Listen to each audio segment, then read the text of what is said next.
Hi, my name is John, and you're watching American in Life. If he needs some things, he said, I don't want your money, all I want is change.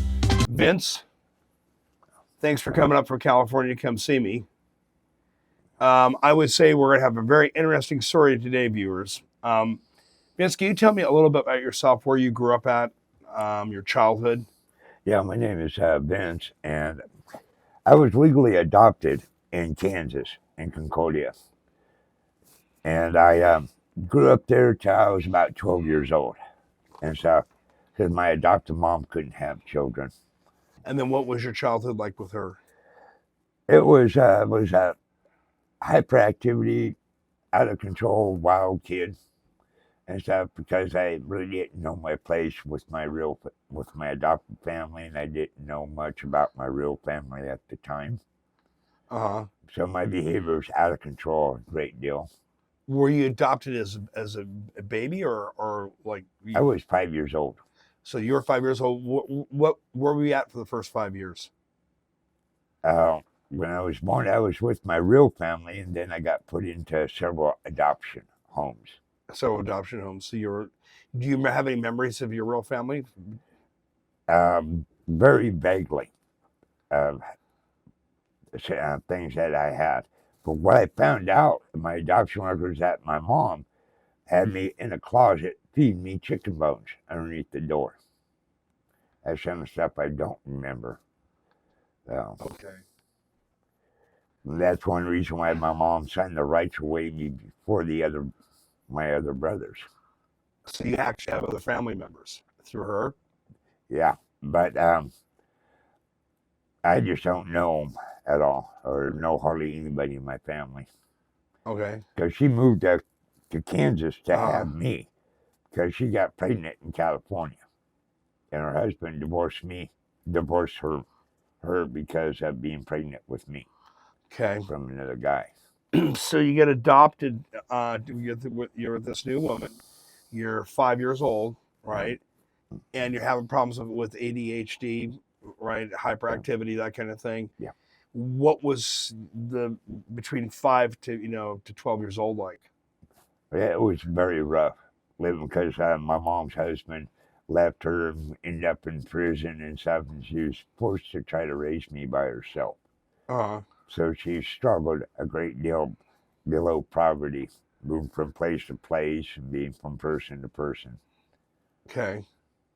And then when you progressed after 12 years old to say like 20, you shared a story because we did our pre-interview talk. Mm-hmm. What happened between 12 and 20? I was heavily involved in the church, and I beat a older kid up for pulling a knife on me. And I severely beat him down. And when I went to court and stuff, the people from church asked me or told me I should leave my home. So I went to the courts and I told them that I wanted to leave my home. So they shut me in a foster home.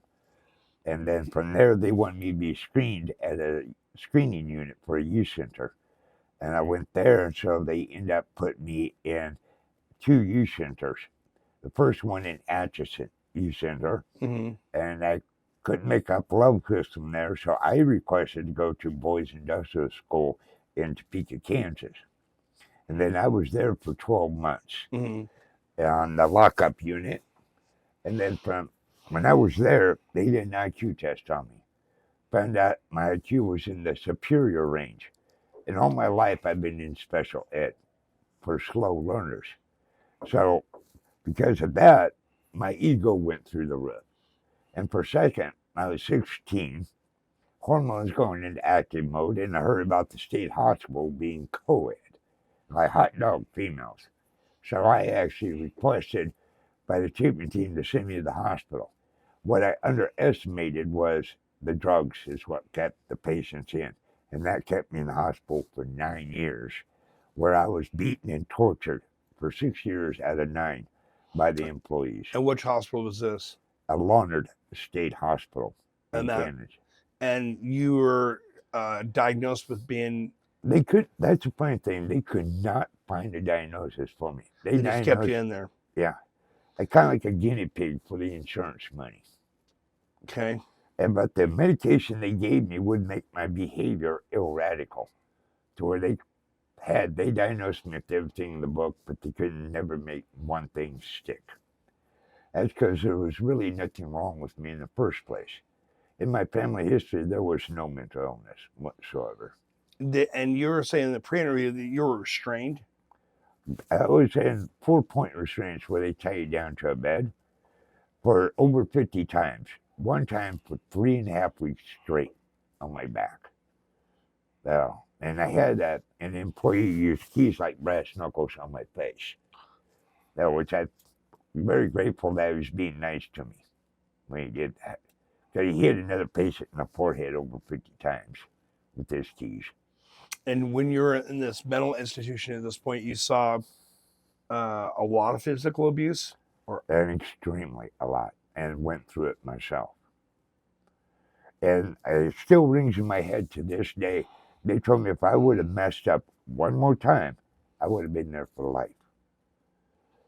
Still, this day, it still rings through my head on that. And that scares me half to death of going back. It sounds like a horror show. Yeah, that basically was. And So, One Flew Over the Cuckoo's Nest looked like Candyland. I remember this. So this would be about 1985. Yeah, I went into the Ish. state hospital 86 to 95. Okay, so you were there 86 to 95. Yeah. And this is about the time when during the one administration from Reagan where they were downsizing the mental health institutions. Yeah. And there on the news, I remember seeing stories about tales of abuse. Geraldo Rivera did exposed a gentleman that was in a mental institution who shouldn't have been there. Right. And they were just keeping him there. Mm-hmm. He couldn't get out. That's kind of the same situation I went in. That's what happened with me. Every 6 months they do a court hearing, which they would keep me in. Because they have a rule in the hospital: the pen is mightier than the word. And whatever the staff members write and the doctor, that's basically a law. You didn't really have much say. So you're in there for 9 years, right? So it's 1995, correct? Yeah. And you're exiting out. I mean, now you're just like on the streets. They just let you loose one day and like, here you go. They put me in a group home for mentally ill, and that didn't work out. They didn't have any kind of rehabilitation for me when I got out. So everything was trial and error. And the first 3 years when I got out, I took myself off their drugs. And that was pure hell, because I had a lot of anxiety, a lot of issues trying to get off their high doses of medication. And what you said that they gave you Thorazine, correct? Yeah. Like high doses of it. 1,500 milligrams, enough to knock out a horse. So you're with this trauma, you've never had a stable home life, and you get through the 9 years of mental institution. Now you exit when you're 1995. How old are you now? Like 25. 25. So you're just a young guy. Yeah. Yeah. So you're 25. You're coming out. What are the first couple of years like after the mental institution? Very, very difficult moving from one group home and stuff to another. And I finally went back to Concordia to my mom's house. Okay. After I had enough there in Topeka, Kansas. Yeah, adopted mother. Yeah. Okay. And that was rough living there in Concordia. So you're in Concordia for a while, and then where does your life travels take you from there? I went back to Topeka, and I lived in an apartment, and that didn't work out. And everything, I moved from town to town, from place to place. Just doing whatever I can to survive. And then you said that you had 20 years of being homeless. Yeah. Yeah, once I left Kansas and come to the West Coast, honestly, I didn't tell you this before. I came to the West Coast. I was hoping to get across seas to join a monastery. Kind of something really stupid and silly. Okay, that's a new one. Yeah. What monastery are you going to join? I was going to join some monastery across seas, like in China. So you were going to become a monk. A monk, yeah. Okay. It was my original plan from the get-go. Okay, so you will never say never. Yeah. You know, so you were going to do that. You're, and now you're in a cycle of homeless, like for 2 decades. Yeah. What was that like for you? That was just, I went back to Eureka. To Uh-huh. actually, honestly, to die. I got tired of struggling out there and everything, and I went there to do drugs to die, but I never died, unfortunately. But I'm glad I'm alive to where I can actually help people and get through their difficult times and show that a person can do it. This drug addiction that I went through because of the car wreck that took my life in '06. Because when I was traveling from Kansas back to the West Coast with my girlfriend, she rolled my car 5 times. And that was a major wake-up call. And then being in homeless in Eureka and Portland, Seattle, Bellingham, and many other cities, I've seen a lot and done a lot. But knock on wood, and I thank God that I've never gotten in trouble with the law. That's a major plus. After your experiences that you've gone through in 20 years of this, you have some pretty interesting stories. You pretty much put two and two together. You're related to somebody famous. Yeah, I found out through my adoption records. After my car wreck, I went to try to seek closure in my adoption records. Uh-huh. What I found out was that my birth mother was married to a stuntman in Hollywood named Louis Edwardine Ritz, a.k.a. William Blake. And he had an alias because, like I say, he was a stuntman there. And I guess when that was going on, my mom knew the other movie stars and happened to go to a guy named Nick Nolte, Mm-hmm. went to one of his wild parties, had an affair, and that's how I came about.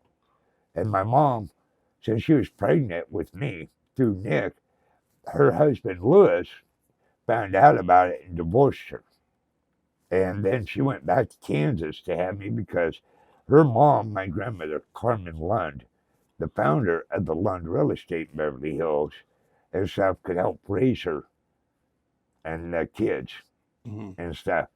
And when I was born, and that's the reason why she signed the rights away of me before the other boys, because she probably blames me for everything that was going wrong in her life at that time. Now, have you ever sought her out? I did seek her out and found her in Topeka, and she still has resentment towards me on that. Really didn't tell me much or would tell me much about it. And besides, when I left Topeka, that's when I was in that car wreck and stuff. Okay, so have you ever reached out to Nick Nolte? I have. I've been to his house 4 times. Man, Jerry Seinfeld gave me directions to his house, but Nick, my timing was bad when I was there. He wasn't there, or he had issues of his own and couldn't speak with me at the time. And I mentioned on several other interviews, I don't want nothing from him. I just want to find out who my real dad is. Yeah. I have a lot of friends that are adopted, and that's exactly what they say. Just want to know, why am I here? Yeah. I feel it's a major need, but I've kind of gotten tired and mentally wore down and everything through the homelessness and everything I've gone through. And I just don't have the energy or strength to seek him out anymore. If he would like to seek me and know the truth, I'd be very grateful. Oh, I wish you the best on that journey. Yeah. Well, I just don't. I know he's had his own life. He has his own issues, like we all do. Mm-hmm. And stuff. am so grateful that I'm able to sit here and speak with some kind of clarity and common sense after all that I've gone through. It's a miracle and amazing that I'm able to do what I'm doing right now. That I do it not just for myself, but for others out there. I'm just so thankful and grateful for God to give me that healing and that capability of doing this. That's an amazing statement. Um, do you find positivity in humor? Yeah. You're a little bit of a jokester. Yeah. You always have a little thing you like. You like to use humor. Yeah. My famous statement: "What is life without humor?" Right. Right. And you seem to always have some type of positive spin you throw on something, or a little chuckle to add to it. Well, when I find out of being homeless and everything, and about life in general, why in the world should we dwell on negative all the time? It just drags us down, drains us of our energy. If I want to dwell on negative, it's too easy. I turn the TV on to politics. Oh yeah. That's a God-given fact there. No. But I know I couldn't have done and survived what I've survived if it wasn't for God giving me a sense of humor. Yeah. There's just no way. When we were talking, you didn't like the word strong. You like the word tough. You're a pretty tough dude. So you told me a lot of stories about the 20 years of being homeless. You just survived a spinal infection, spinal meningitis. Spinal meningitis. Yeah, you survived that. Yeah. Right. It's a miracle I lived from that. But when I was in the hospital 3 months on that, I spent Halloween, Thanksgiving, my birthday, Christmas, and New Year's Eve all in the hospital. Yeah, I tell you, that was a tough one. But I had fun in there, basically. I messed with the nurses. I knew when they was coming in my room, so I purposely turned the TV to the pimple doctor. They hated that. They hated it? Yeah. Yeah. I just laughed at them. That's funny stuff. So where do you see your journey now? I mean, you're sitting here, you know, you got a suit on. I mean, when we met was what, 6 years ago? Yeah. And you walked up to me in a parking lot.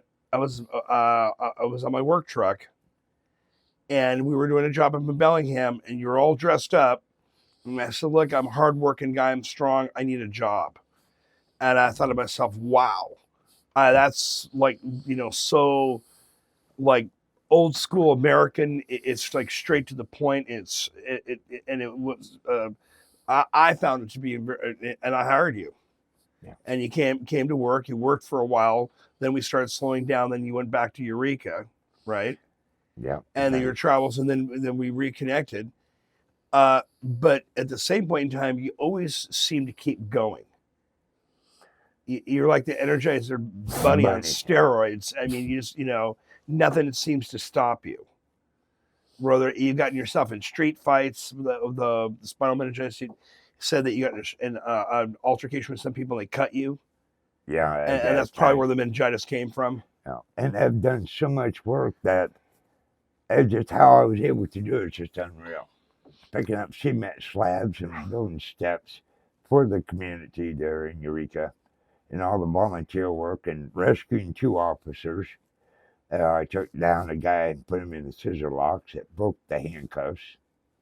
Well, let's back that one up a little bit. So, how'd this happen? You helped 2 police officers. They had a suspect, and he broke the cuffs. Yeah. Okay. Then what happened? I put him down. I put him in the scissor locks. Okay. Until backup came. So. And then were the 2 officers hurt or incapacitated? Or? One officer broke his wrist and the other one broke his nose. Wow, this is very serious. Yeah. So you took on this guy. Yeah. Who just messed up 2 police officers. Yeah. You drop him in a scissor lock and held him till backup time. And then did you receive an award or the officer? No, I actually told the officers, "Don't thank me. Thank God who sent me to you." Really? Yeah. And that's in Eureka, right? Yeah. You ever see those officers once in a while? They bump Yeah. into them. What do they say to you? Not much. They just ask me how I'm doing. And they care. In fact, when I got clean, I've been clean for 14 months. They actually bought me a bicycle. First time that the police department ever did anything like that. So, which is really cool. But I know the newspaper lied about that incident. Newspaper said he was naked. Believe me, if he was naked, I probably wouldn't have been there. Oh, no. Okay, so naked perp, right? No way. Yeah. Naked female perp. Good possibility. Oh, definitely. Okay, all right. We've established that. Okay, all right. So, all right, Vince. So your journey. Where's your journey going now? What do you want to become? You wanted to be a monk, right? I wanted to be the next captor of Christopher Pike, from a famous TV series, right? Mm-hmm. Every once rolls out of bed when they're a kid. They want to do something in their life. What did you want to do when you were like 5 or 6, or fireman, astronaut? Yeah, it's funny you say that. I never told you that, and that's being an astronaut. I did partly get there. I was a space cadet for 20 years. Okay, so you've went to other dimensional planes, Yeah, chemically. yeah. Okay, so Unfortunately, yeah. Yeah. Well, it kind of qualifies in one arena. Yeah. So where do you see your journey going now? To be honest with you, I'm not trying to dwell on this, but it's really very questionable. Because actually, I'm homeless now again. But I'm just trying to keep a positive outlook and try to make the proper connections and use what I've learned in the past and try to move forward to a better life and not make the same mistakes that I had before. And what kind of mistakes? If you could give advice to anybody out there, right, what advice would you give them? I mean, from your life experiences. Don't always get down on yourself. Try to keep your self-esteem up. And try not to, one thing I've learned that's been so difficult is to love yourself more than you do other people. That's one of my difficulties, was that my self-esteem was so bad about myself. And that I didn't help other people more than myself, which kept me down a lot. Mm-hmm.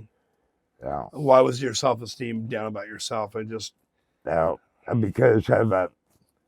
the time I was just so mind messed up that I didn't know. The drugs inhabited my ways of thinking, of caring for myself.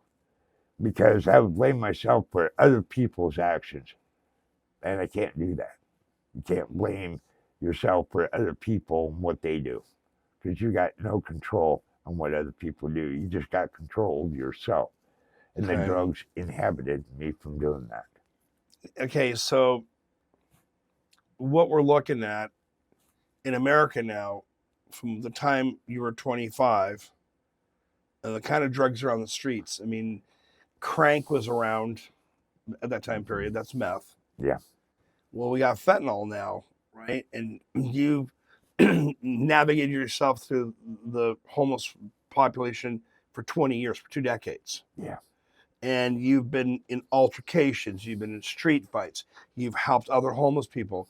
You had some homeless guy or gal take your teeth. Yeah. Right? Yeah. So, I mean, so you've experienced all kinds of things. Oh, yeah. Right? How have you seen homeless people from, say, 2 decades ago plus, and how do you view it now? I mean, is there a huge change because of fentanyl, or more meth? Or, I mean, it seems like the population of homeless people on the West Coast has exploded. It's dramatically more people. Nowadays, these chemical altered drugs, they start off with heroin. And a lot of people went from heroin to fentanyl. Because fentanyl will actually enhance the high and get higher quicker than anything. That's what people, they are such in a trauma state from their life on a lot of bad experiences that they just want to feel good and stuff, and that's the reason why they're doing these drugs more. Mm-hmm. But the fentanyl, they get high a lot quicker and a lot faster, to where their body starts to shut down, and they're not even realizing it, because it enhances the brain to feel that euphoria feeling a lot Okay. quicker. And when that euphoria feeling comes in, that's when a lot of stuff, they don't realize that their body's shutting down because they're in that euphoria state. And fentanyl actually creates that euphoria state very quickly. So quick that the rest of their body organs and everything can't react that fast, and that's what shuts them down. Also shuts off the automatic systems of the body. Like you don't think about your heart beating. Right. Your brain just, has automatic functions it does you don't think Mhm. about, Yeah. but it shuts all those down. Have you seen the culture in the homeless population change since Yeah. fentanyl hit the scene? Is it took it on a new spin? Oh, yeah. Or A lot because it's more. and basically fentanyl is a synthetic heroin in my Yeah. book, Yeah. right? But it's way stronger. Right. It's way more intense. It is, and it's a quicker reaction and faster than anything in the world.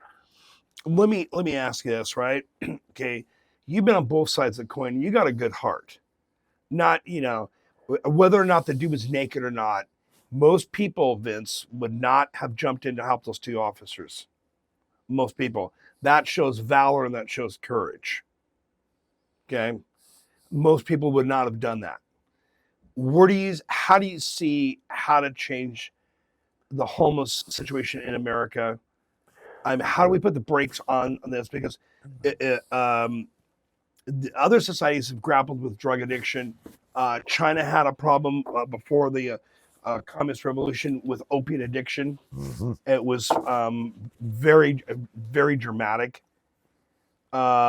situation that happened in China, and now we're at a stage of the game where under LA, and I know the company that did the cleanup for the homeless population under I-5, the budget was over $1 million, and Yeah. it took it was like 50, 60 people working on it for a month plus to clean it up. And so we're out of control on the West Coast, right? And I don't believe as an American, and I don't believe the way I was raised, and the things I saw, American ingenuity, and we invent things, and we're a nation of just, go-getters, right? Yeah. Well, hopefully we still are. How do we navigate out of this? Because it's out of control now. Right. What do you see as solutions? When I got clean, Yeah. 14 months, I went through so much red tape and pure hell to get out of the homelessness. That was unreal. And there's so many times I wanted to give up. And from what I went through of having so much problem, that's one reason why a lot of people don't get out of homelessness, because of all the red tape, all the stuff that they have to do. It's just, they put you through the ringer like you would not believe. Oh, I believe it. The stuff I went through on signing documents and stuff. I was part of the home project here in Eureka. I was part of the partnership. My insurance company helped me out and put me up in the motel, and for 3 months after I was in the mission, for 3 months. It's been an extremely hard and difficult journey to get clean, stay clean, and going through all this stuff that I went through. I've been sitting with my worker on the home project signing like 100 signatures in 40 minutes on all kinds of documents. The paperwork, the red tape I went through is just incredible. Enough to drag a person down to where he don't want any help. And that's been a great struggle, to have patience and to wait for these things to happen. Do you think that getting the border closed off and tightening up, restricting what comes in the United States, help stem the tide of drugs. But the problem is we got everybody addicted. There's a huge addicted population, and not everybody who's addicted is homeless. There's people addicted out there that are working jobs, holding down jobs, right? Like look what happened in the early 2000s with OxyContin. I mean, there was lines of people in the Midwest lined up in pharmacies to get their magic painkillers. I mean, it was just pure evil. I've talked with other people on this, and to be fentanyl is a drug that is actually produced and manufactured. It has to be specially made. Mm-hmm. A lot of times, the amount of fentanyl that's in America right now, there is really no country in this world except maybe China and us that can make that much fentanyl. In my opinion, really, the government, I feel, is not being really honest with the Americans. And I feel that the government of the United States is actually making fentanyl that amount because we have an extremely ungodly amount of fentanyl in this country. Mm-hmm. And the only way that we could have that much in this country, producing that much, it's got to be from our own government. I think that time and time again, American government has been reactionary. Like Pearl Harbor gets bombed. Yeah. Then, but we had plenty of warning it was going to get bombed. Yeah. Right. This fentanyl crisis has been like escalating for the last 6-7 years or wherever it's been now. I've seen it in things for my profession, how it's escalated up. I've seen homeless populations escalate up, and I deal a lot with homeless populations, and what I do. I think what you're looking at is countries that are they've made a new industry for their countries out of it. Yeah. And one you mentioned was China. Mm-hmm. And that's a big one. Yeah. Okay. Another one are our friends south of the border, right? Yeah. And unfortunately, that country's economically deprived. And it'd be nice to see, right, that country make a turn and start doing different and just shut down what they're doing with that, because it's a dead end. It's an industry that has a dead end. Right. It can't continue forever. Right. It's just like anything else. It's fast money, but it's not gonna be around in 150 years from now. I would not be surprised. In fact, this actually makes more sense to me that because of Mexico being so poor in that country, that they could correspond with another country to get the fentanyl and then get it over here, because Mexico's closer to us. I think what's going on now is China is sending the ingredients. They're buying them. Yeah. The gangs and cartels are buying the ingredients, and they're mixing it there, and then it's coming across the border. Yeah. Well, the thing is, if you have any industry, you have cause and effect. You have customers, and you have a distribution network. Right. It's a business. Yeah. Right. It's an evil business, but it's a Right. business. Okay. So the thing is, it's a dead end business. Yeah. It's finite. Right. You're killing if you kill off the customer base. Eventually, they're going to come up with something new. But fentanyl, in my book, is a game changer. Yeah. Yeah. It's a game changer. My thing would be if we made rehab more easy and more available. That would be one thing, right? Way less red tape. Right. They had a program on the East Coast where you could come in and just drop off your drug paraphernalia and walk in, fill out some papers, and you're on your way to rehab. Right. It's easy as that, right? We're changing people's lives, and we're moving the customers from the network. Right. Okay. If we were to, slow down, because I don't think you're ever going to be able to stop it, slow down the amount that's coming in, or put a stymie on it, okay? Which I think that's President Trump really is focused on that. And also at the same point in time, have some tough love with some of the people that are habitual drug users. Right. And back east, where they've got a program where you get busted with drugs, you go in for an extended stay, you do your rehab in prison, you conform with the program, you come out, your record is, you can get a job. You're not like because once you get a felony on your record, for a lot of people, I mean, they can't get jobs. Right. So it's a double whammy. They made a mistake, or they Mm-hmm. fell into drug addiction, something happened, and now they're trying to get their lives back in order, and now they can't. Right. Because they can't get a job, or they can't find a place to live, or they got all these marks against them, and now they're in a loop. Right. So, but at the same point in time, I think that there needs to be some tough love. Things I see around here, like people get busted for drugs, and they go to drug court, and they have to keep going back to drug court, and they have to prove they're clean. And a lot of them abuse they keep using. They just kind of figure ways to skirt around it. Yeah, get around it. It'd be a different story if you were somewhere and you're on an island,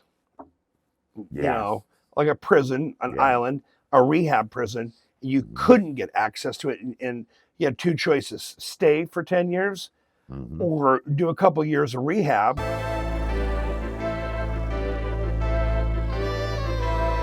Let me ask you this: the first time that you were out and about and you had nowhere to go, like the very first day, do you remember the first day, first night? Yeah, I do. And the first day and first night that I was actually homeless was when I got off the Greyhound here in Olympia, Washington.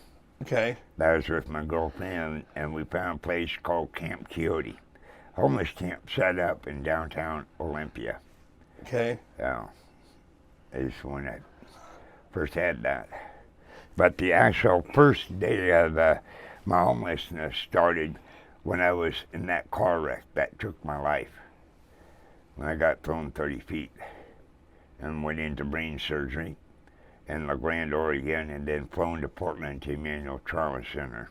And then I walked out the same day as my back fractured and my sternum broke right after brain surgery.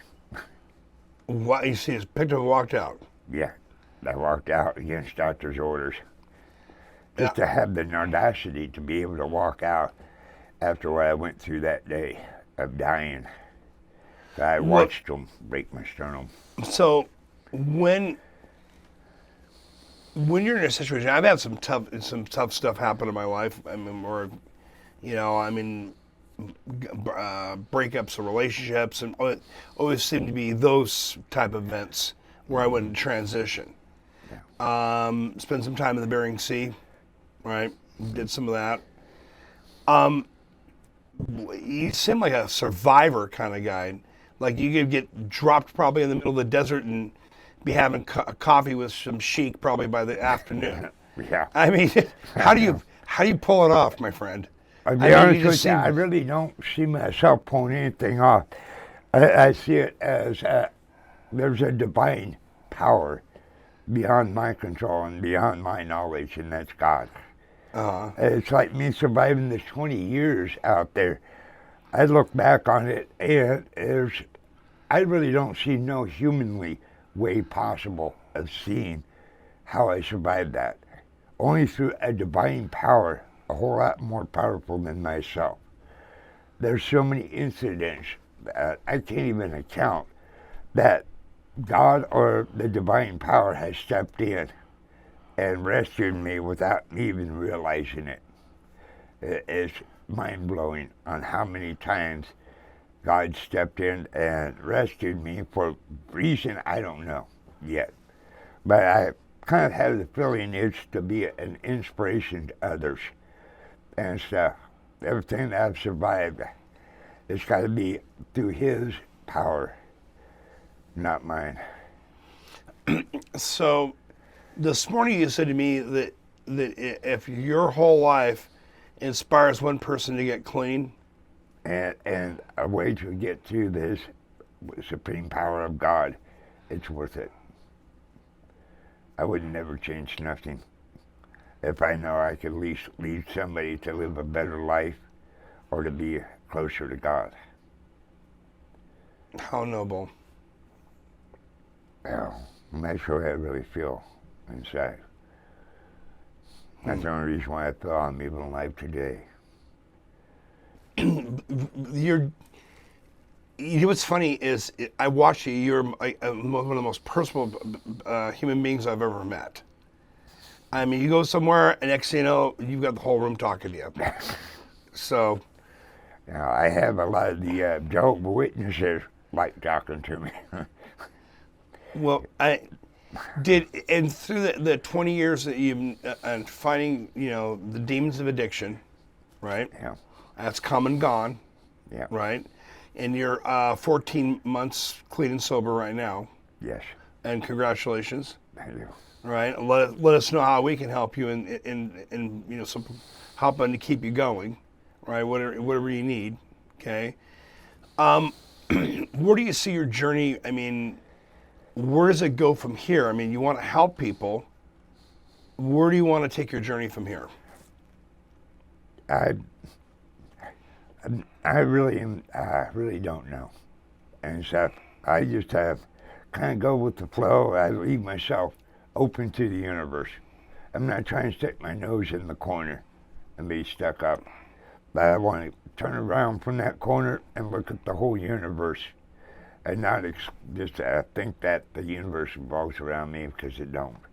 A lot of people out there are suffering just like I have, and just like I'll go through tribulations and problems.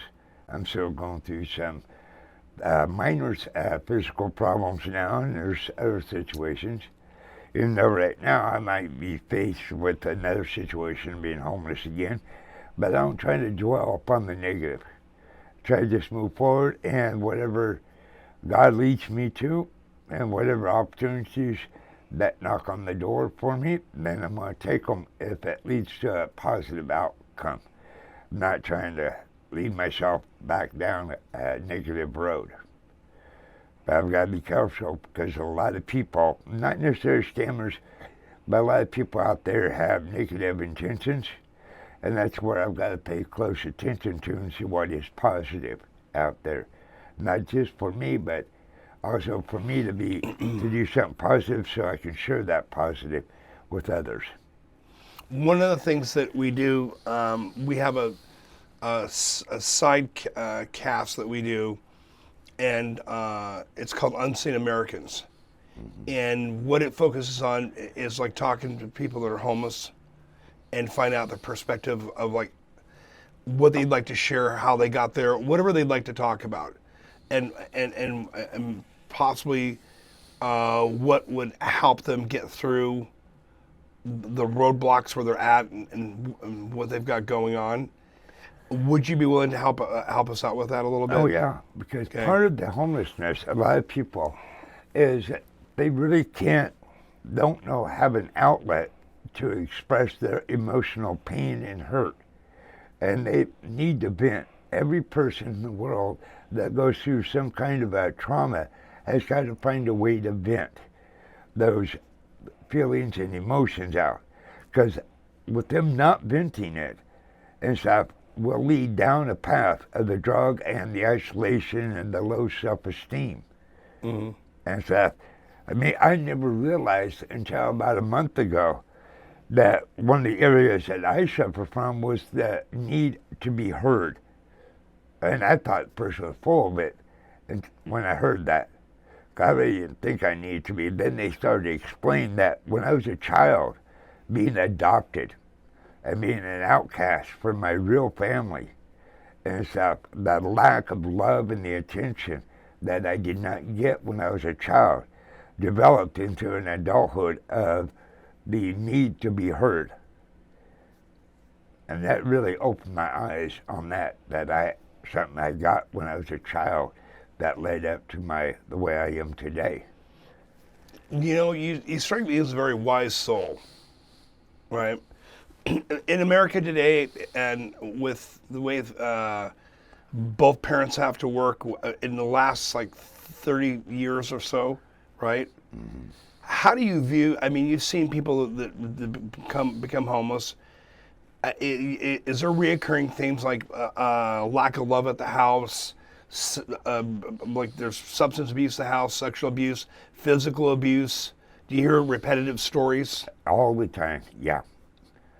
Constantly. This is a factor not just with me, but it's a factor I've heard so many times it's unreal. Between that and a lot of people's physical condition, they're just not able to get help with it. But a lot of times, like a lot of these rehab places and a lot of shelters, they cannot handle people that have both the addiction and the physical conditions that they need help with. That's where I've seen continuously is a lack of help that takes care of both. Shelters will take care of a person, but they can't handle someone with medical conditions and the mental, both. What do you think needs to happen? I mean, one thing, this is my spin, is that the structure of how America has gone into decline, because my view is America has gone into decline. And it's weighed on the family unit, right? On mothers and fathers, or whatever unit you're talking about. And both of them have to work, and there's no time to, because when kids are little, you really have to spend a lot of time with them. Yeah. Yeah, you exactly. really do. And when you're looking at hindsight's 2020, and I can see a lot of mistakes I made, like working too much with my family, that kind of thing. But when you're seeing people that there's been a lot of stresses, father left, they're adopted, and they didn't feel loved, and next thing you know they fall into in cycles of addiction. Right. Or they can't overcome mental health problems, and there's so much red tape, right, to get anything done. My thing is if we can invest so much money in other countries. I mean, let me ask you this, right? When you're at the peak of your homelessness, right, and despair, and you hear about, aid being shipped to other countries in the billions and millions of dollars, how does that come across to you? Depressing and very frustrating, because I need help and others need help, but it's not there because it's all going to the countries. It's not. This country is like one big family, the way I see it. And when they do that, they're like taking care of somebody else and not of their own family, of their own people. And so the root of the problem, doesn't really start with the parents. It starts with the government. Because government is the way they run things. Parents have to work 2 jobs just to make ends meet, don't have time for the children. It all starts back from the roots. The root is the government. And then from that, it leads off to the parents having to work both jobs, having less time with the kids to show the love and respect, and going through a lot of issues. A lot of parents are always stressed out to where they can't deal with things because of the way the government and the state is. It's just a domino effect, a cause and an effect that all stems all the way back to the government. They strive to make ends meet. And so we're pretty close to the same age, right? You're a little younger than me, okay? And in the last 30 years, right? And I look back at the last 30 years of my life, the homeless population has skyrocketed, right? And drugs, fentanyl basically came on the scene about, 8-9 years ago, 7 years ago-ish. Yeah. And now it's a game changer, right? Yeah. It really is. But there always seems to be some type of drug. But the thing is, the root of all this is the decline of the American family. Yeah. Agree or disagree? Agree, yeah. Okay. So, how, you're a very wise man, because all the traumatic events you've had happen in your life, and the losses, and just like, things have happened, right? Yeah. Had to bear a lot of burdens. How do you feel about where does America go, or as a society? How do we go back to getting back to a more of a normalized kind of environment for families. I mean, more strengthening the economy where two people don't have to work as much, and more time with the kids. Because something definitely in the last 30 years has changed. Yeah. I mean, society all the way around. I mean, it has changed, Yeah. and everybody. And this is the new normal, you know. So, where do you think it starts? It's going to be a challenge for everybody, the homeless and for the regular people. They all got to make adjustments. A lot of people, I don't like to use this word, a lot of people, they're greed, American greed. Everybody wants more and more and more. Everybody thinks there's things that they need to live by, and that they don't need it, or it's a want in life. And a lot of people going out and spending so much money on a lot of stuff that they don't really need to survive. And stuff, luxury items and things. There's a lot of stuff that we can live that is affordable and that we don't have to try so hard. A lot of people got to learn to prioritize their life better, to balance their life out. There's a lot of, not so much balance in life, in families. People always looking at what they want as a need and stuff, and that's where a person's got to look at, be grateful for having life, and be grateful that what they do have, and buy all these extra luxury items that really, and stuff, they can survive without. A lot of people think they can't survive without, like a phone. People can survive without a phone. People can survive without having coffee at home. They can go to other alternatives like tea, and there's other things that you can survive on without all these luxury items and stuff. With the way rents have increased and food, in order for a man and a woman in a traditional family unit, or just two partners adopting a kid, or whatever version of parenting you want to talk about, or family, it's almost economically both of them have to work. Yeah. And it's it's gotten worse, in my opinion, in the last 12 or so years, or 15 years. Somewhere, it's gotten way worse.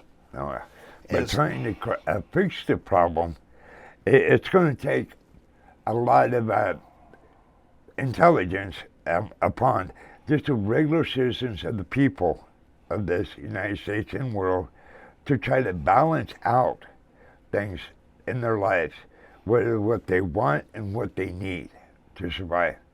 There's a lot of stuff that I thought I needed, and that was end up being wants, and stuff that I could live without. Okay. In order to survive, and the people that's already affected, it's going to take a lot of work for me to get clean. I had to set my mind in a system to where it's mind over matter, a lot of stuff. And like the drugs, I was kicked out of both rehabs, and I couldn't get help from them, so I just made up my mind and just quit. And I prayed to God and to a higher power to help me along with that, but I had to get over my mindset on that. It's like when I panhandled for years, it took me a long time to get over that and to stop that. But I had to put my mind more forward in a different place on that. Okay. So where you're going now, you seem to be happy as a minimalist, and what the day brings is what the day brings, and be happy you're alive. Basically, yeah. Okay.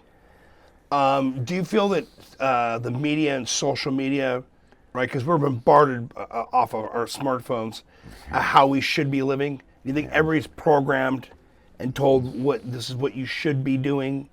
So that you should have the house, a lot of people, the big house, the fancy cars. A lot of people focus way too much on what other people think about them.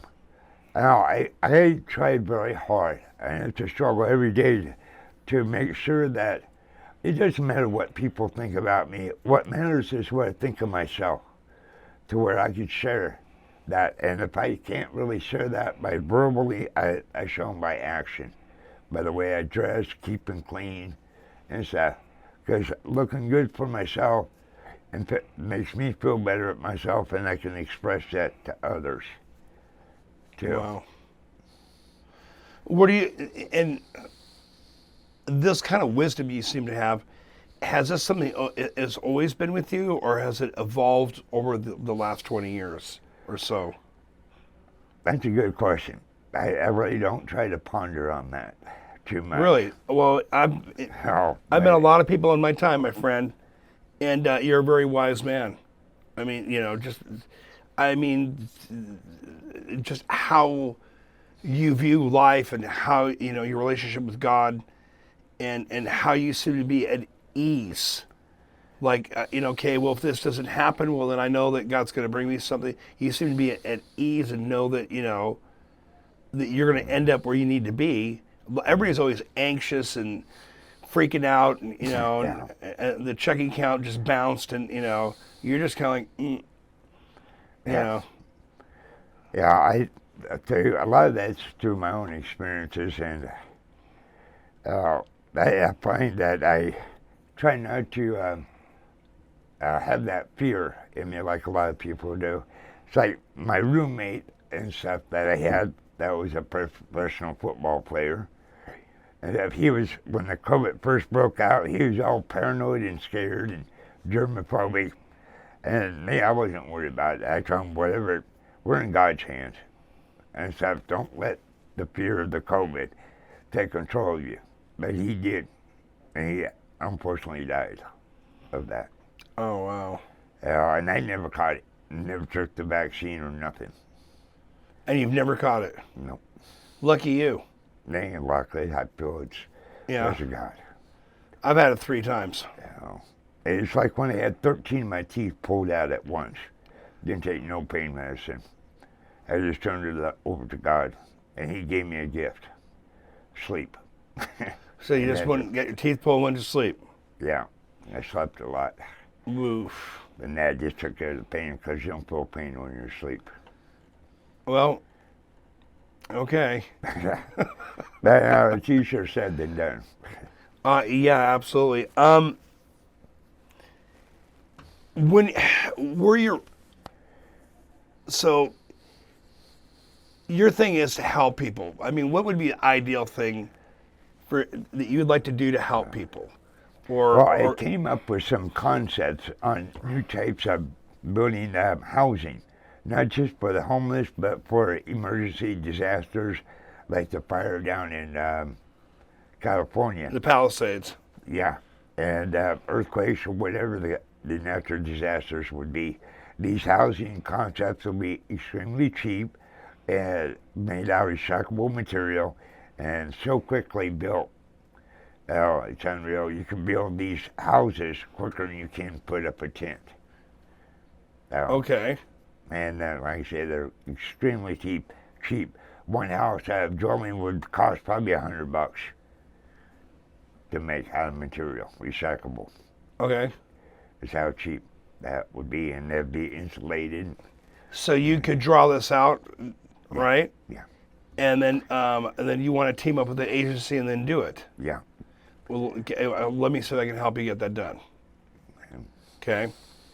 What else? What other things? What other avenues? I would like to see if they're on the way they do their system on orientating and do the assessments for the homeless people, and to try to figure out a system to where that these homeless people, when they go into a facility, they need medical care on top of that mental health, because they both come in hand with this homelessness. And a lot of places only can handle one thing at a time, but we need to have them both addressed. So you need you're talking about a one and done facility. Yeah. They walk in, they need rehab, they get the rehab. If they have some mental health issues, those are addressed. And if they have a medical problem, They need to be addressed. that can be addressed as well, and then put their soul at ease, Right. and let them focus on healing off the drugs, or the addiction or whatever's going on. A lot of the addiction, a lot of the drugs, they're taking that because of their physical problems that they had that they can't get addressed. It's like when I was on my leg, I got ripped both my ACLs, and I didn't know it, and my knee, and it caused the two bones to crash. And I've had this problem for years, and I started this back in, I think, November or August of last year, and I finally got to see a surgeon. Was to have surgery done probably in June. It's been about 8-9 months of going through the doctors. That's a long process. I've seen a specialist, kind of too long. But that's the way it is with a lot of physical, medical conditions. You're going to have surgery on your knee. I'm supposed to, but I'm going to try to get a second opinion about it. Well, I know somebody that did the same thing. She had to have surgery. Yeah. So it fixed it. So you have to be off your legs for a little while after the surgery. Yeah. So you have to kind of plan that one out. Yeah, but with me, I doubt it. I'm about that stubborn, bullheaded. I always got a problem listening to doctors on that. It's one of the areas I got to work on. One of my gray areas. I always got to stay active and do something. Help out somebody. Like, I go out and I used to hunt for people. And what I mean by that, I see somebody with a flat tire and I go and push their tire for them. So one of the things you talked about yesterday is an unwavering desire to help people. Yeah. So do you see yourself, because of all these years on the road, this journey that you've been on, of actually getting in with programs to help homeless, help addiction issues, help people navigate out of where they're at? Yeah. I've even helped professional people in agencies on how to help others out and stuff. Give them different avenues that they didn't know about. Because a lot of times I come up with different agencies and different ways to help. Let's go with this. Like, say that all the money that the government seizes from people that are drug dealers or illegal money. If they were to take all that illegal money and shift it into stopping addictions, do you think that'd be a good reinvestment of funds? Extremely, yeah, because they're helping to defeat the problem. They're taking the customers away, right, and getting people to give the people their lives back. So, what do you think happens with all that money gets seized? It gets floundered off in different areas that they don't really need to do. I think it goes law enforcement reinvested into what they're doing, like the mechanics of what they're doing, right? Mm-hmm. But I don't think anybody's ever gone with an approach. I mean, President Trump, the wall, like blocking off, right, the flow, right, is a good step. Yeah, it's a start. It's a good start. Yeah. I would have to say it's a really good start. But the problem is, if you have it's just like like coffee. Everybody's in love with coffee. It's addictive, right? Yeah, exactly. Okay, but if you just said tomorrow, like, hey, we're cutting coffee off for everybody, people are getting their coffee anyway. Any way, shape, or form. Yeah. Some people will jump off of it, and a lot of people just will just stick with it. But you'd have to stop the craving for coffee, right? And then then it stops the whole cycle. Yeah. So if you stop the flow coming in, that's one thing. But if you actually stop the demand for it, then that's something totally different. Right. It's like not mentioning names, but I know where I used to live at, there's people that's out there selling drugs that are dealers that are multi-millionaires, and there's some of them that are big-time attorneys and city officials out there selling drugs, and they don't need to be doing that, but they do it. And it's kind of ridiculous. But I know that for a fact. Well, corruption, it knows no socioeconomic boundaries, That's right. right? I mean, money, the lure of easy money, fast money always gets people, But I remember I said this to a guy one time, a long time ago in my life. I told him, I said, if you invested as much time into doing things legitimately, I go, you'd be a multimillionaire by now. And he just gave me a look like, like half like duh and half like he was mad at me. And it's the truth. Yeah. So, I mean, we've had drugs and drug addiction from, like, I'd say the late 40s. It started off with crank and speed, that kind of thing, and it's morphed in the 1950s from crank to in the 60s. It started going from crank to crystal meth, and kept morphing, and they're all derivatives of meth, is what they are, right? Mm-hmm. And you can trace meth back as used by the Nazis. Oh yeah. For their troops, right? Mm-hmm. Keep them awake. It does not have a colorful, beautiful past. Right. So they do have a kind of a legal type meth, the speed, and that's a medical terminology called Ritalin. Oh yeah. That they give patients for that. Kids with ADHD. Yeah, they give them Ritalin. And yeah, but Ritalin kids don't seem to fare out too good in the long run. No, they don't. No, have you known anybody that's taken Ritalin? Oh yeah. What's it done for them? It's all bad. It actually enhances their addiction and makes it worse. They end up dying from it or from other addictions with that. So it starts with that, and then they jump to other things. Yeah. Because they plateau. Yeah. And it not doing that what they're looking for, so they go to something else stronger. Right. And then stronger and stronger till, That it just kills them. Well, you get basically meth, Ritalin, all the family of what you're talking about. It speeds the human body up.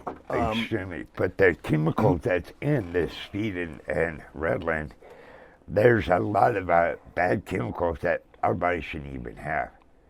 And a lot of times it inhabits part of your chemical structure in your body to where it won't get rid of the toxins. And that's where you see people with big cysts and a lot of our problems.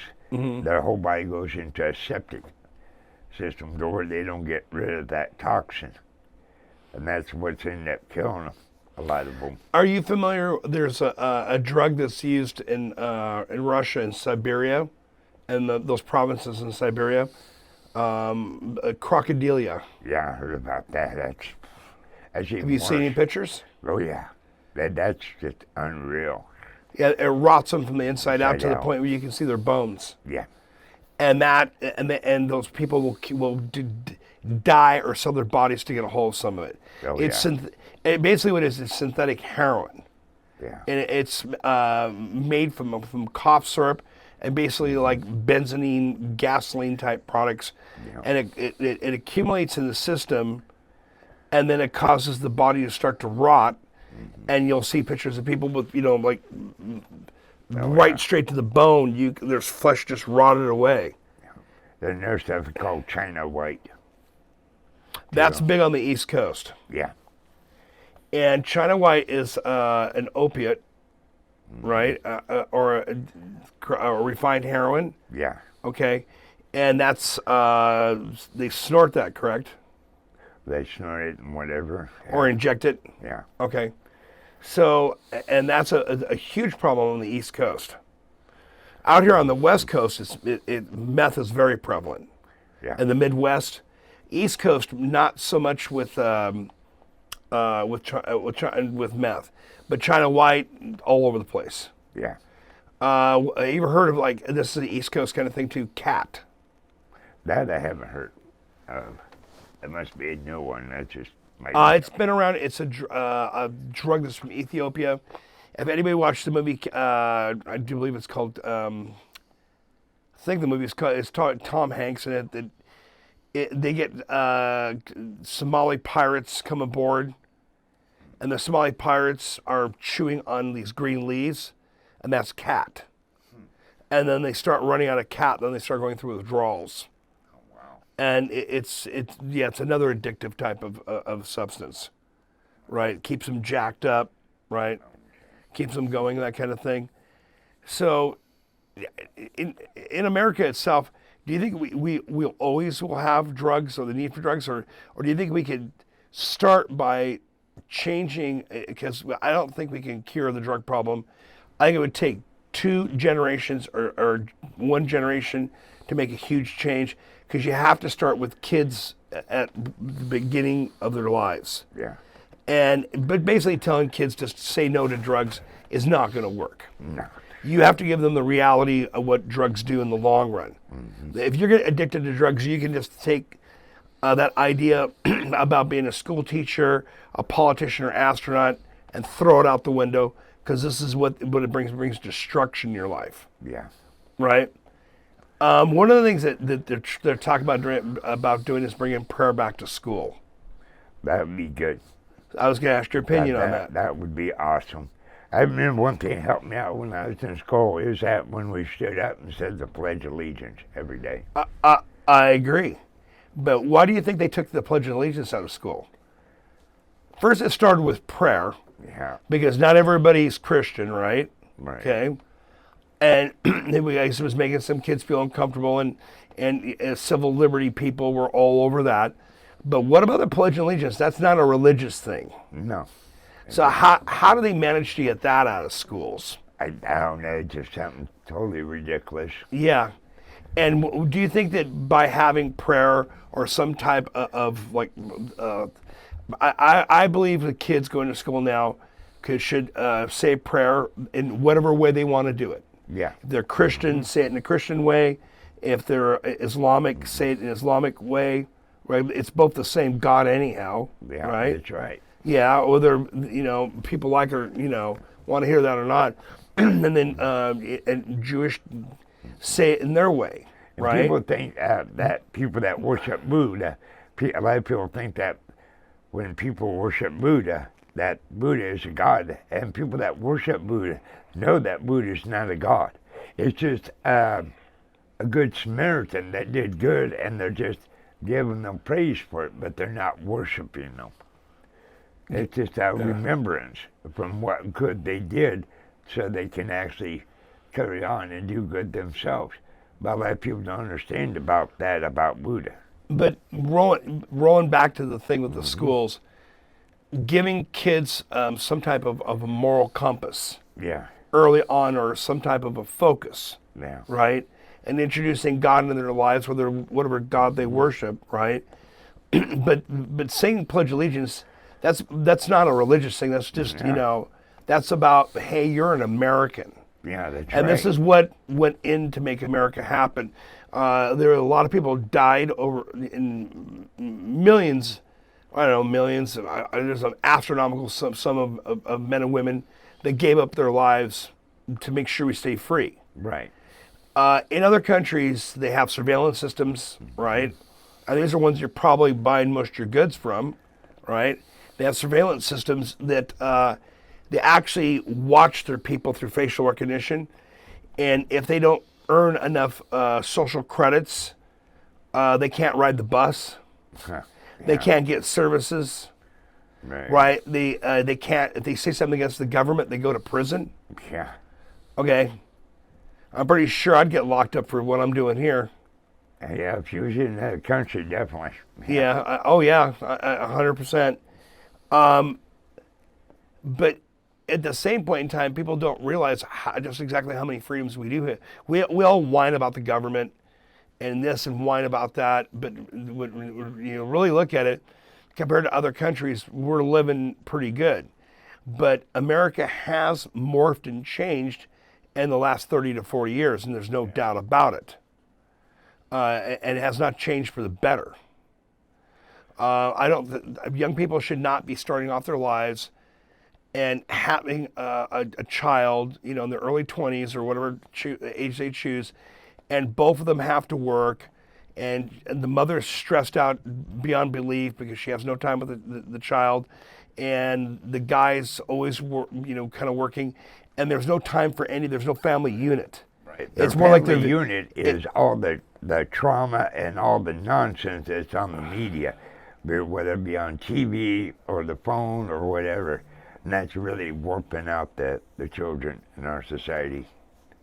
Because the parents ain't there to regulate it and explain to them, like, because that car wreck happened and stuff, parents ain't there, so they're just getting all that intel of all that negativity that they're seeing in life. Man, it's really sad. It is sad. So, back to the wise man who experienced, the scenario of chaos. We start by how do we get the economy, because it's about the economy, get manufacturing jobs back here in the United States, right? Yeah. And start taking care, and then stop sending money to other countries, especially. I ask this question to everybody. You're from California, right? I'm originally from Kansas. But you spent a lot of time in California. Yeah, over 20 years. Okay, when the fires happened down there, right? And then we've had a couple fires year to year. People burned to their homes. What was it? 1 year, like was it 900 people burnt to death? Yeah, in Paradise. Yeah, that's insane, right? And you'd think that the local government there, the state government, would have a jump team, a rapid response unit, or a game plan, like like we're going to scientifically measure how dry these areas are. Maybe we should start removing debris, right, and prepping now while it's wet, because when it gets dry, these are high-risk areas, right? A prevention team, right? And a rapid response unit and state-of-the-art equipment to fight fires, and making sure that the fire hydrants actually have water. That'd be a good start, right? Yeah. All right, but yet none of that happened. And it's happened year after year after year. Turn on and watch the news. They do a little bit, but they don't do enough. Yeah, but we've had fires before in the past, in the 60s and 70s. Yeah, I'm older, right? I remember news reports and from those time periods, and you heard about like the smoke jumpers, the guys that would go in the planes and they parachute into the back behind the fire and start making a fire break, right? Those guys are heroes, and there's men and women doing it now, okay? But it just seems like we're so preoccupied in this country with what we are going to get. I don't want my taxes to go up. I don't want to pay for this. But but at the same point in time, we're kind of like the show off at the party, like, hey, I just bought everybody drinks. And nobody likes the guys buying drinks anyhow, but the guy just bought drinks for everybody, right? And we're sending money to like help other countries fight their wars. Billions and billions of dollars, okay?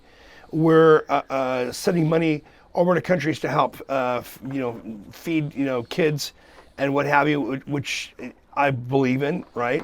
But how many other countries are chipping in to help with this? Right. Not really none. Not really none. But when you get right down to it, when the fires happen in California, right, and all the years you've been down there, have you ever seen foreign aid from other countries come in, or teams of people from foreign countries to help us come here and rebuild? No, I haven't really. Or seen food that. from other countries show up to help? Like, no, nothing. No. It didn't happen with the hurricane. My heart goes up. As a young man, I mentioned this before. I watched a news report, and he said it was 7 days, and all his neighborhood, blocks and blocks, devastated from the hurricane. And he said, we haven't seen any public officials or anybody in 7 days. But yet, when we have something happen across the globe, there's donations at the local store, there's donations at the bank, right? But yet, at the same point in time, all these people in the Palisades, whether they're wealthy or not, it doesn't matter, right? Because they're still, it doesn't matter. I saw really nothing happening. The only thing I've actually seen happen is from people from other countries that come over here and take advantage of people like FEMA, thinking they're going to lying to people saying, I'm going to help you build your house and all this and that, and they don't. So you saw a lot of scams. Yeah. The scammers, a lot of them, for these disasters, are coming from other countries to take advantage of us. And that's ridiculous. Well, in California, okay, so, and I think the homeless thing we've touched on, right, is one piece of the puzzle of the decline of America. And now it seems to me, would you feel that one of the reasons why I named Unseen Americans, is because I pulled up to an off-ramp one time, and there was a guy holding the sign there, and he made eye contact with me, and it made me feel uncomfortable because I didn't want to hand the guy money because I know he's going to go buy drugs, most likely, right? And I'd rather hand him food or water, but I didn't have any with me. So I moved my eyes away. I unseen him. But yet homeless people and people that we unsee these Americans every day. Right. They're seen, but they're unseen. It's like, oh, you know, and you look away. And that's the new normal. But now the new normal, right, that I think that we need to address in California, it comes on the news, 100 people got burnt to death or 97 or whatever. Unacceptable. Yeah, it is. Unacceptable numbers. No water for the fire hydrant, no pressure at the fire hydrants. Unacceptable. I could see 1 year, okay, we're caught with our pants around our ankles, right? But next year, right, we're not going to do this. That's where there needs to be leadership. Yeah, right. That's right. And how do you feel about the leadership in California? They just there's problems that happen that's just beyond their control, and they just don't have enough agencies or enough people doing their job properly. But if something happens year after year, right? I know that they need to do something. Wouldn't you think that hey, there's a pattern emerging here, that this is a problem that's going to happen year after year? It's only obvious whether you believe in climate change or not. It doesn't matter. I personally, I know that the weather patterns where I live, they have changed. It used to snow here every year. Yeah. It doesn't. Okay, they're changing. So if you look at it in a scientific way, if you had a problem with you have a super strong wet season, then you have a super bad dry season. Why not start prepping during the wet season, and then scientifically start monitoring how dry these areas are, and set up some like jump squads, like literally, okay, we got a fire starting, and they're ready to go within 20 minutes. Because it happens year after year. Yeah. Rather than letting, 1,000 or how many acres burn. Regulations. Bam, you nailed it. Yeah, regulations. Oh yeah. Right. But what regulations? There should be regulations stopping people from burning to death in their own homes. Or a man who worked. There was a story of a man who was trying to fight the fire off of the garden hose, right? And this guy was not going to give up on his house. And his daughter turned around. By the time she turned around, I do remember the report was that it was her father. He was dead. The wind shifted and got him, and he was dead. Well, this is unacceptable again. We have all kinds of money that we send for military for weapons to other countries, right? We just give it to them, or we give them money, and then they buy bullets from us, right? That was a funny thing that the other guy that was the other president said. He goes, well, where do you think they're buying the bullets from? But we gave them the money. It's so stupid. It's like I gave you money to open up a pizza parlor, right? And then and then I went to your pizza parlor and I bought pizzas from you. You're giving me back my own money. Right. But at the same point in time, I'm never getting back all of it. Mm-hmm. I'm just buying pizzas. Yeah. Okay, it doesn't make any sense. I know. So, but we don't. We invest in other countries. We shift money for all kinds of crazy things, And Or I don't. just paying for them to kill other people. Yeah, and when in reality they should have resolved their problems a long time ago. Yeah, And their problems are not our problems. that's right. We got our own problems that we Yeah, need to solve. we've got plenty of problems, and I don't believe in the kind of things that warrant joint action by other countries are regimes of super evil, such as the Nazis during the Second World War, that warranted action. Yeah, But at the same point in time, sending money and aid and to countries that can take care of themselves or have resources it's sometimes, in my opinion, it's delaying the inevitable in one. Number two, it should have never gotten that far, right? It should have been negotiated out before it got that far. And number three, at the same point in time, if we were to take 10% of what we do with that and invest it back here in America. In America, but yet invest it where it's not going down the tubes, where we have people of integrity actually handling the money, and that seems to be a big problem in America nowadays. Now, one of the things that that's come to light with Elon Musk digging through the government with his team, right? Yeah. And I'm hoping that that money was actually for black ops, because I have no idea why we'd be giving the Palestinian people $50 million or whatever it was for condoms. Okay, Yeah. I'm hoping that that's not the case. Yeah. But if that's the reality of it, where the country has now entered a new realm of beyond dumb. Yeah. Okay, then there was money for transgender dancing or something like that in South America, to the tune of a couple $1 million. I think that what we need to do is get ourselves back on track as a country, and get start with our schools. Let me ask you this: you seem like a very wise man. Do you think kids are being fed good lunches at school?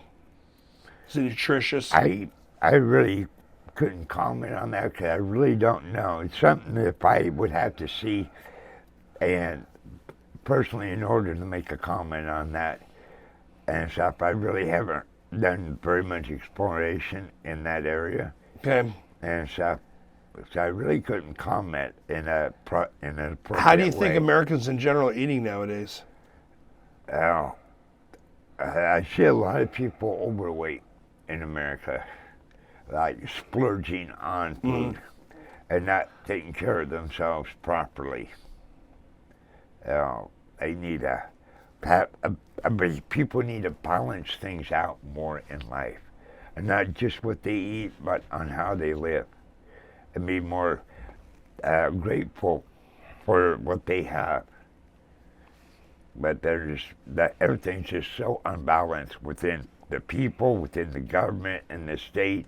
They really need to work on what they want and what they need and what they need to do to survive better and take care of life, like the fire situation. To balance things out, to not have so much regulation, but have a certain system and order on what really needs to be done instead of what they want to be done. Okay. And There's a fine line to all that. A very fine line that deals with a lot of financial stuff and a lot of things that deal with property and everything. what do you think about? They do this on the East Coast. The mimic is called the European model, and they offer free rehab different places right now on the East Coast. You go to a police station, the officers will not arrest you. You put your drugs and your drug paraphernalia in a box where it's going to be destroyed. There's no judgment. You sit down with an officer, you fill out forms to go in for rehab, right? And that's something that lasts like 6 days, which isn't going to do any good. It's not long enough. No, it ain't. No, it's not. And especially for people who are well into their addictions and Right. progress to a certain level. And but yet for the ones that want to volunteer to come in, allow them to come in, right? The ones that that have been arrested and they got like saying, a couple grams of meth or they've got some fentanyl on them, right? The way the current system works now is they go to drug court, they get released, they get and they're out, but yet they're back out where they can get to the drugs again. My thing would be a tough love situation where they go straight to a rehab prison, and they have two choices: they either serve an extended period of time for the crime of possession, or they do a quality rehab program at a rehab facility. It's a rehab prison, but they're treated with dignity. They're not brutalized anymore. Right. Their mental health issues are addressed. Their drug issues are addressed, and health issues are addressed. Right. Right. And you're not going to save everybody, but you start to reel in what we have, and we put the brakes on this. Yeah. Because stopping the flow is one thing. In America, what you experience is, in the last 20 or so years, is just the tip of the iceberg of a symptom, in my opinion, of a much larger problem. Right. Okay? Because, right, in the media, the fires that happened at the Palisades, I think there was 100 plus people that burnt to death. Yeah. One year was it Paradise? You said I think it was like 987 or 1,000. Unbelievable amount of people, horrific deaths, right? It didn't need to happen, right? Or it could have been minimized by prevention, okay?